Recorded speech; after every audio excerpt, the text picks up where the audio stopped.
legends may live, where we explore the mysterious, the unexplained, and the downright eerie. I'm Drew, and today we'll be looking at a case that blurs the lines between cryptids and the paranormal. So get a snack, get comfortable, and here we go. On November 12th, 1966, in a place where the dead rested and the living weren't expecting company, the air was cold and damp, the kind of chill that worked its way into your bones and lingered. The sun had set, leaving only the pale glow of the moon filtering through the trees. 5 men were working late in a small secluded cemetery in Clinton, West Virginia. They were grave diggers. It was a job that required steady hands and a strong stomach. But that night, something was watching them.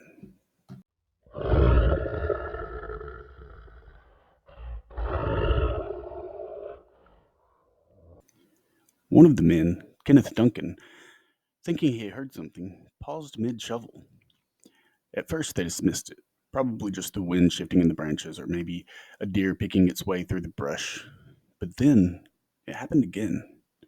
The sound was heavier now, more deliberate, like something was shifting its weight above them. And then, Duncan looked up. There, perched on a thick branch above them, was a dark figure. At first, it didn't make sense. The shadows of the tree blended into the unnatural shape, making it look more like a black mass than anything alive. But then it moved. It unfolded. What they thought were branches were actually wings. Massive, bat-like wings. Kenneth's breath caught in his throat. This wasn't a bird. This wasn't anything natural. The thing shifted on its perch. Its body was humanoid, but unnatural, distorted, like something that wasn't meant to exist. Then, with one powerful motion, it launched itself from the branch. The men staggered back, shielding their faces as the shadowy figure swooped over them. And in that moment, they saw it. Really saw it. A man-like shape, but its wings stretched out far wider than any bird they'd ever seen. And yet it never flapped them. It just glided effortlessly, silently. And as quickly as it had appeared, it disappeared. It was just gone, as if the night swallowed it whole. The trees whispered, the cold air pressed in, the world returned to silence, as if nothing had ever happened. But these men knew what they had seen. They stood there, hearts pounding in their chest, breath heavy, trying to make sense of it. For a while, no one spoke, because how do you explain something so impossible? How do you say, I think we just saw something that shouldn't exist? None of them really wanted to tell anyone. They weren't looking for attention, and the idea of being laughed out of town wasn't appealing. After all, who would believe a bunch of gravediggers claiming they saw a humanoid creature with wings? For a while, they kept quiet, but then more sightings began to surface. Strange things started happening in Point Pleasant, just miles away. Stories of winged figures stalking people, of red eyes glowing in the darkness, of something unnatural lurking in the shadows. And suddenly, they weren't alone.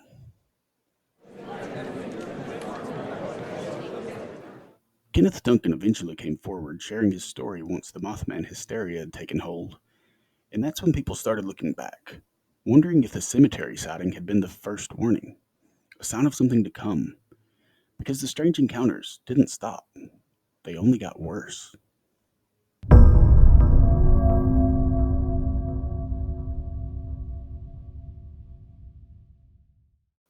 On November 15th, 1966, a little after 11:30 p.m., two young couples, Roger and Linda Scarberry and Steve and Mary Millette, are cruising in Roger's 1957 Chevy Bel Air.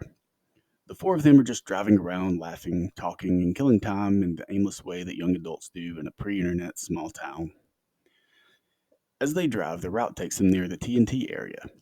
It was an old World War II munitions plant on the outskirts of Point Pleasant, West Virginia. It was the kind of place that had a weird energy. It was full of those old abandoned buildings, overgrown roads, and it was just a place that had once had purpose but now was a forgotten skeleton of something long gone. As they pass by an old power plant, something catches their headlights.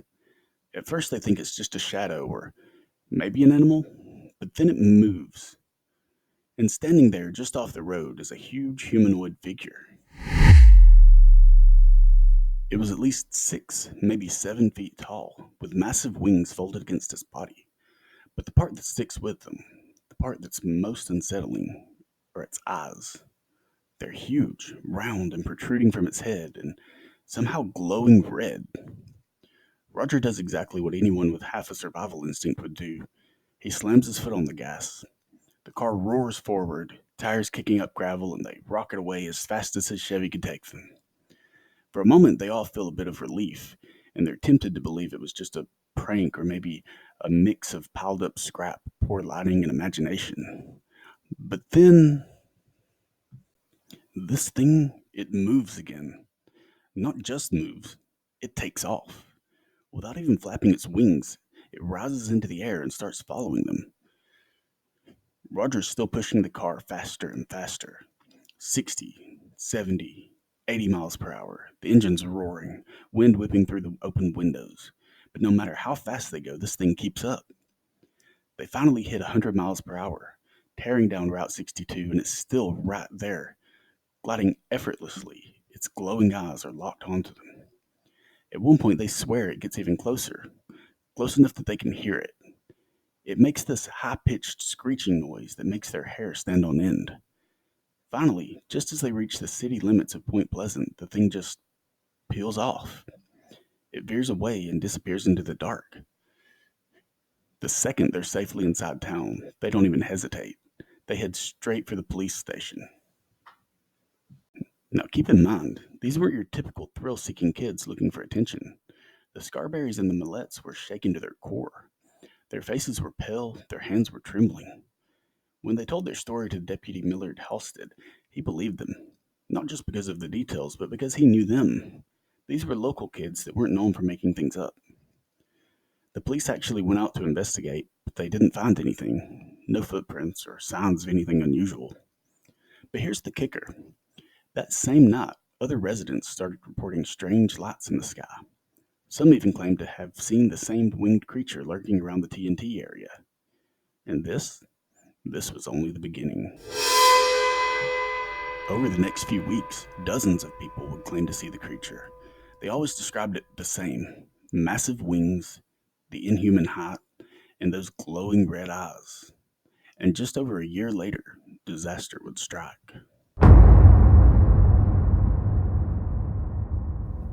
On December 15th, 1967, it all came crashing down. It started with the sightings.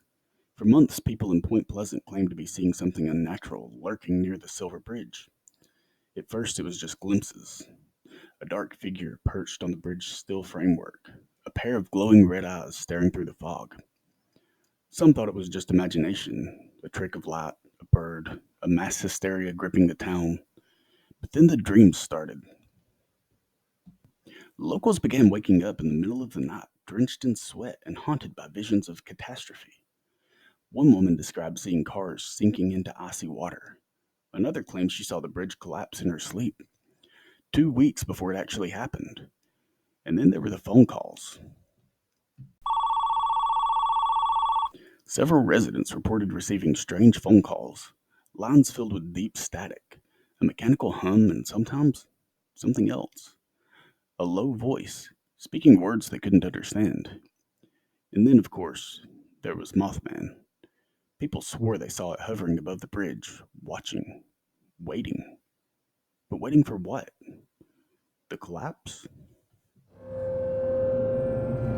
On the day of December 15th, it was just after 5 p.m. The Silver Bridge was packed with cars. Holiday traffic was at its peak. People were shopping, running errands, trying to get home before dark. It was cold, the kind of bitter December chill that made the air feel heavy, the kind of day that felt ordinary until it wasn't.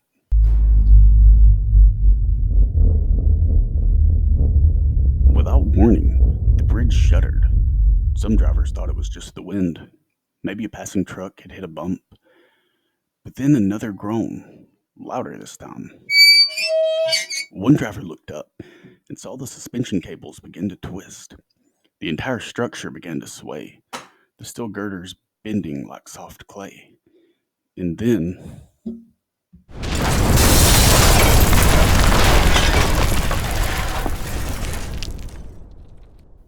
the bridge collapsed.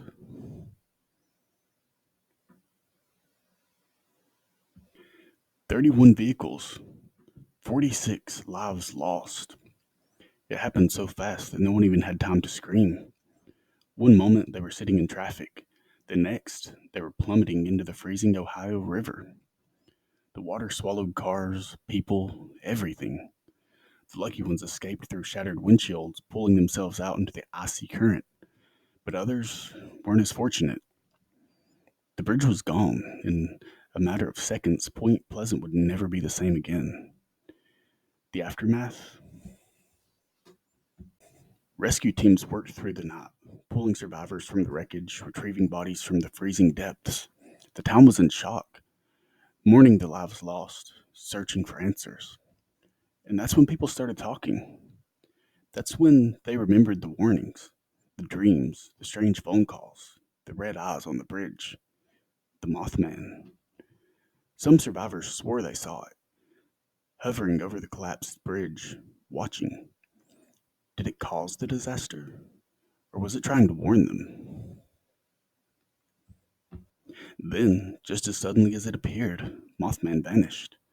The sightings stopped, the phone calls ended, the strange presence that had loomed over Point Pleasant for a year was gone.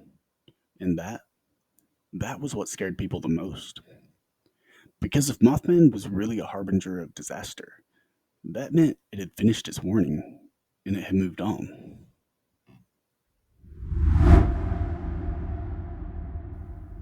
The Silver Bridge collapse was later blamed on a small defect in the suspension chain, something so minor, so undetectable that no one ever saw it coming. But some still believe that someone did, that someone tried to warn them. But what is Mothman really? A cryptid? A supernatural entity? A warning of things to come? And if it is a warning, then the real question is, where will it appear next? For decades, people believed that Mothman belonged to Point Pleasant, West Virginia, that it had appeared once, brought with it tragedy, and then vanished into the unknown. But then, Chicago, hundreds of miles away, decades later, and suddenly it was back.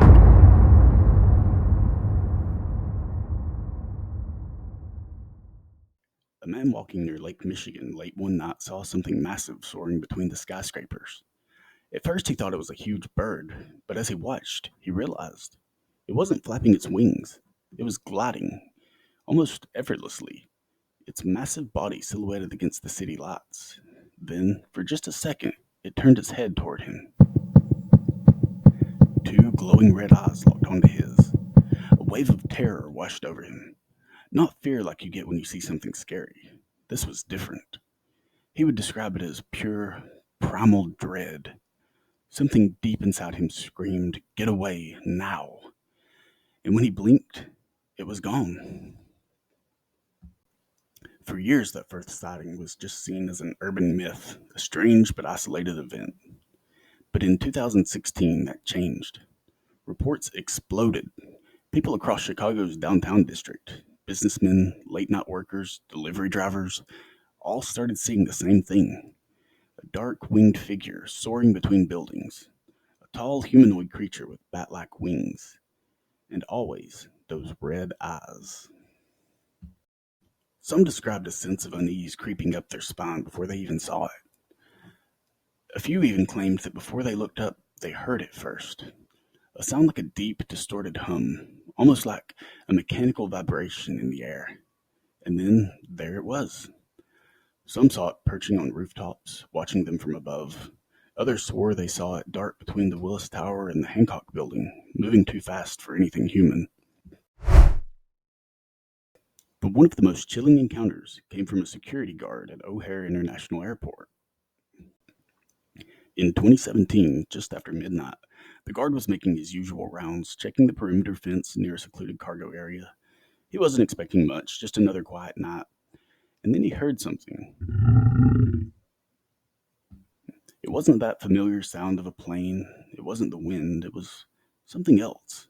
He turned slowly, and there it was, a figure, 7, maybe 8 feet tall, massive wings stretched out from its back, leathery and unnatural.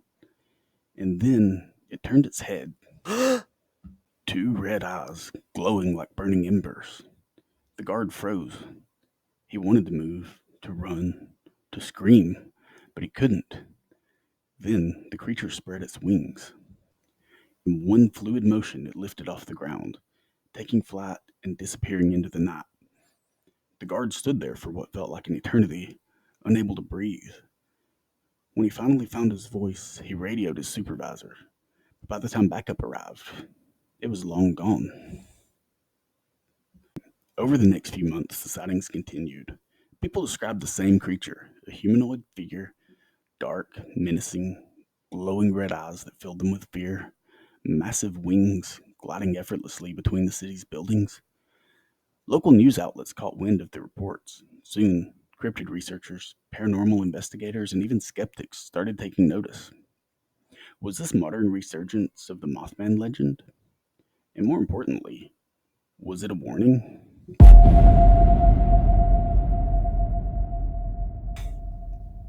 Some say that the Chicago Mothman was the same entity that haunted Point Pleasant, that after the Silver Bridge collapse, it simply moved on, waiting for the next disaster.